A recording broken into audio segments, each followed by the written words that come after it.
क्या नीतीश कुमार पर जादू टोना किया गया है? क्या नीतीश कुमार को कुछ खिलाया गया है? ये हम नहीं कह रहे हैं, कुछ इसी तरह के आरोप बिहार के पूर्व डिप्टी सीएम तेजस्वी यादव ने लगाए हैं, जिसके बाद बिहार की सियासत में बवाल मच गया है और जबरदस्त हंगामा बरपा हुआ है। एक तरफ नीतीश कुमार को लेकर तेजस्वी यादव के आरोपों से हाहाकार मचा हुआ है, तो वहीं दूसरी तरफ नीतीश कुमार ने वक्फ बोर्ड को लेकर कुछ ऐसा फैसला किया है जिसने मौलाना गैंग को टेंशन में ला दिया है। तो चलिए बिना देरी के पूरी कहानी आपको बताते हैं। नमस्कार, कैपिटल टीवी बिहार की स्पेशल स्टोरी देख रहे हैं और मैं हूं आपके साथ दिव्या सिंह।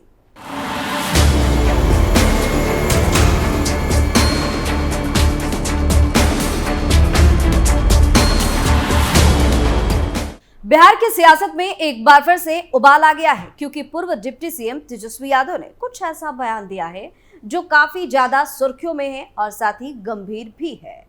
दरअसल बिहार के पूर्व डिप्टी सीएम तेजस्वी यादव ने मुख्यमंत्री नीतीश कुमार की बढ़ती उम्र और सेहत पर एक बार फिर सवाल उठाए हैं। उन्होंने गंभीर आरोप लगाते हुए कहा कि सीएम आवास में गिरोह बनाकर नीतीश को कुछ खिलाया पिलाया जा रहा है, इस वजह से उनकी सेहत लगातार गिर रही है। राष्ट्रीय जनता दल यानी कि आरजेडी के नेता ने 16 अक्टूबर को जेडीयू से गठबंधन की अटकलों को पूरी तरह खारिज करते हुए कहा कि नीतीश थके हुए हैं और उनका समय अब खत्म हो चुका है।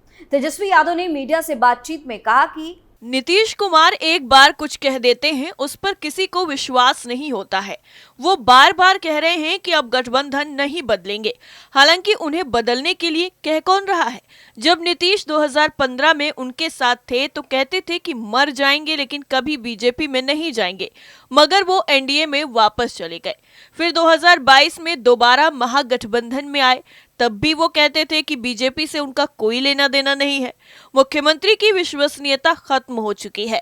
एनडीए में जाते हैं तो कहते हैं कि हमारे साथ नहीं आएंगे। उनकी बढ़ती उम्र की हमें चिंता है। उनका व्यक्तिगत तौर पर सम्मान करते हैं, मगर उनको कुछ खिलाया पिलाया जा रहा है। उनकी सेहत में इतनी जल्दी गिरावट कैसे हो गई? बिहार की जनता बदलाव चाहती है। अब नीतीश बिहार चलाने में सक्षम नहीं है, उनसे अब राज्य संभलने वाला नहीं है। बिहार विधानसभा में नेता प्रतिपक्ष तेजस्वी यादव ने बांका जिले में अपनी पार्टी आरजेडी के कार्यकर्ताओं से संवाद किया। इस दौरान मीडिया से बातचीत में उन्होंने स्पष्ट किया कि नीतीश कुमार से फिर से हाथ मिलाने का अब कोई सवाल ही नहीं उठता। आरजेडी ने जेडीयू के साथ मिलकर बिहार में 2 बार सरकार बनाई। दोनों दलों ने 2015 में गठबंधन किया था और विधानसभा चुनाव में शानदार जीत दर्ज की थी। फिर 2 साल बाद वे एनडीए में चले गए। नीतीश के कारण बीजेपी में रार। वहीं दूसरी तरफ नीतीश कुमार पर यह भी आरोप लग रहे हैं कि उनकी वजह से एनडीए में तकरार तेज हो गई है। दरअसल केंद्रीय मंत्री गिरिराज सिंह 18 अक्टूबर से बिहार में हिंदू स्वाभिमान यात्रा निकालने वाले हैं, जिसको लेकर राजनीतिक घमासान मचा हुआ है। बीजेपी ने खुद को इससे अलग कर दिया है, लेकिन कहा है कि पार्टी के लोग व्यक्तिगत रूप से इसमें शामिल हो सकते हैं। जेडीयू ने इस यात्रा का विरोध किया है और इसे सांप्रदायिक सद्भावना बिगाड़ने वाला बता दिया है। विपक्षी दल कांग्रेस और आरजेडी ने भी इस यात्रा की आलोचना की है और इसे बीजेपी की चालबाजी करार दिया है। मुस्लिम बहुल इलाकों से गुजरेगी गिरिराज की यात्रा। दरअसल गिरिराज सिंह की यह यात्रा 18 अक्टूबर को भागलपुर से शुरू हो रही है और बिहार के कई मुस्लिम बहुल इलाकों से गुजरेगी। इन इलाकों में कटिहार, पूर्णिया, अररिया और किशनगंज शामिल हैं। गिरिराज सिंह इस यात्रा को हिंदुओं के अस्तित्व की रक्षा के लिए जरूरी बता रहे हैं। उनका कहना है कि यह यात्रा धर्म, धन और धरती बचाने का अभियान है। उन्होंने तेजस्वी यादव पर निशाना साधते हुए कहा कि अगर तेजस्वी यादव मुसलमानों को जोड़ने के लिए यात्रा कर सकते हैं तो उन्हें हिंदू स्वाभिमान की यात्रा से दिक्कत क्यों है। वहीं इस यात्रा को लेकर बीजेपी ने अपना पल्ला झाड़ लिया है।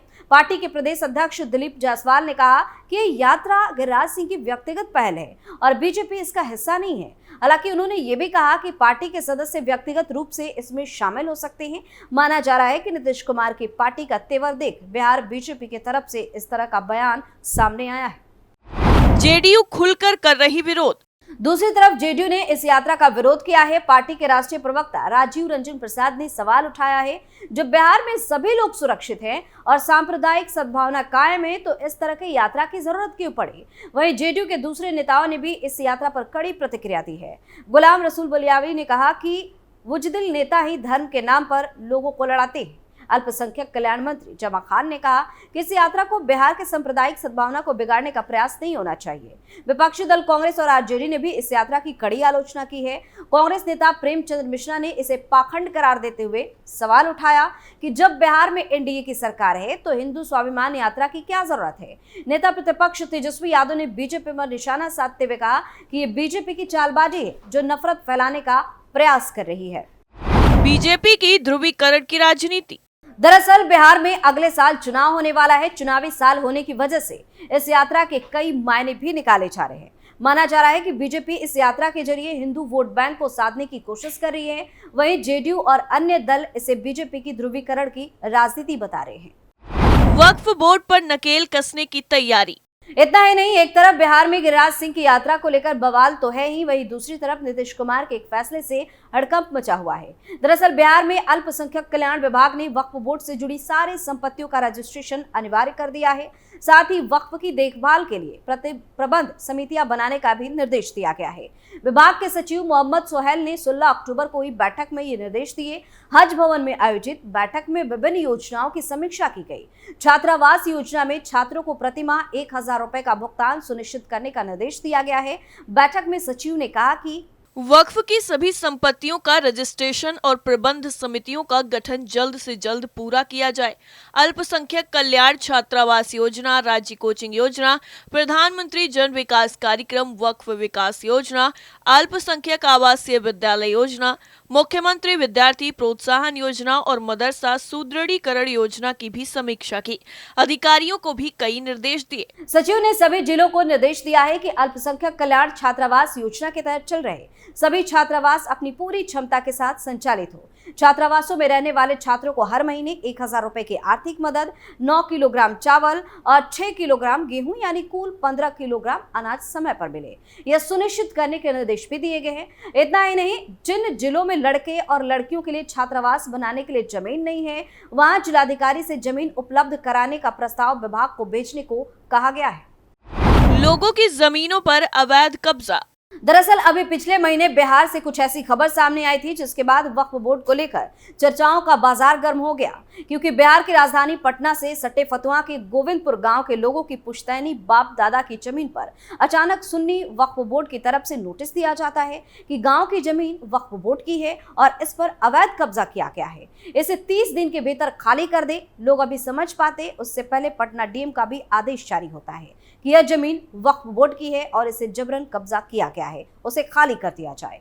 पटना जिलाधिकारी के आदेश के बाद तो लोगों के होश उड़ गए। लोग अपनी जमीन के कागज लेकर डीएम कार्यालय से लेकर वक्फ बोर्ड तक दौड़ते नजर आए और कोई सुनने वाला नहीं। जब डीएम कार्यालय में लोगों ने आवेदन दिया तो डीएम कार्यालय से मामले को वक्फ के ट्रिब्यूनल में जाकर सुलझाने की बात कही गई। बताया गया कि वक्फ की जमीन मामले में चूंकि कोई सुनवाई नहीं कर सकता, इसलिए इस मामले को वक्फ में ही जाकर सुलझाया जाए।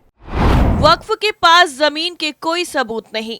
वक्फ बोर्ड ने गांव वालों की जमीन पर दावा किया कि खाता संख्या 217 जिस पर लोगों के पुश्तैनी घर बने हुए हैं वो 1959 में वक्फ के द्वारा रजिस्ट्री की गई। गांव वालों की जमीन वक्फ बोर्ड को कौन दान दिया, किसने अपनी जमीन को वक्फ के नाम रजिस्टर की, इस बात की जानकारी के लिए वक्फ ने पूछा गया तो वक्फ ने कोई जवाब नहीं दिया। वक्फ की जमीन के सबूत के लिए जब गांव वालों ने कागजात जानने के लिए सूचना के अधिकार यानी आरटीआई के तहत पूछताछ की तो कई बार आरटीआई का जवाब भी नहीं दिया गया। कई बार कोशिशों के बाद जब आरटीआई से जवाब आया वो होश उड़ा देने वाला था। दरअसल जमीन के कागज के नाम पर सुन्नी वक्फ बोर्ड ने एक फॉर्मेट दिया जिसमें सभी जानकारियों के शामिल होने की बात कही गई। चौंकाने वाला मामला तो ये है कि उस फॉर्मेट में वह कॉलम खाली छोड़ दिया गया जिसमें जमीन दान करने वालों का नाम देना था।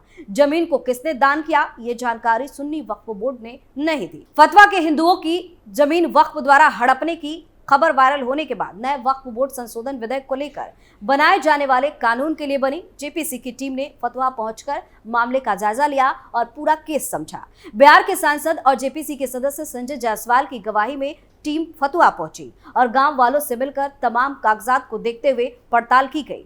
जेपीसी के सदस्य संजय जायसवाल ने बताया कि हिंदुओं की यह जमीन सुन्नी वक्फ की तरफ से पूरी तरह से अवैध और नियम कानून को ताक पर रखकर हड़पने की कोशिश की गई है। किसी कीमत पर यह जमीन वक्फ बोर्ड को नहीं जाने दी जाएगी।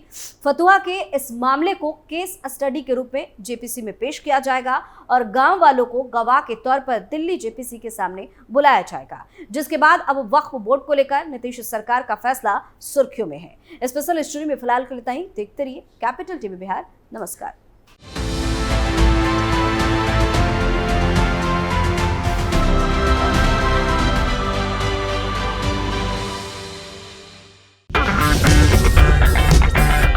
अगर आपको हमारा वीडियो पसंद आया हो तो इसे लाइक करें, हमारे चैनल को सब्सक्राइब करें और हाँ, बेल आइकन दबाना ना भूलें ताकि आप तक हमारे वीडियो की नोटिफिकेशन पहुंचती रहे।